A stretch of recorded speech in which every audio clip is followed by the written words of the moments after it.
الرحيم شهر رمضان الذي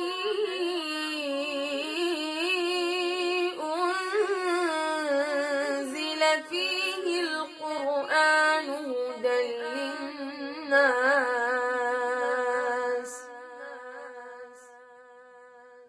هدى للناس وبينات من الهدى والفرقان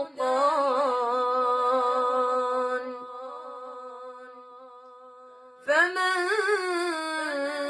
شهد منكم الشهر فليصمه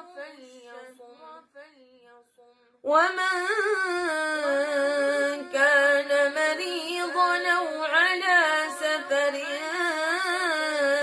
فعدة من أيام أخر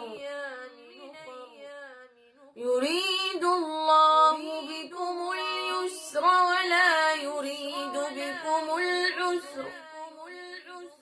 ولتكملوا العدة ولتكبروا الله على ما هداكم ولعلكم تشكرون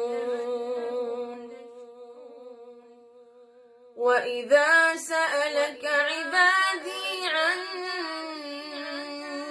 فإني قريب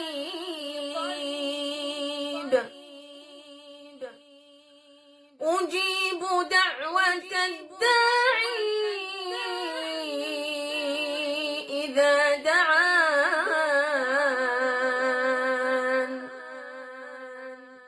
فليستجيبوا لي وليؤمنوا بي لعلهم يرشدون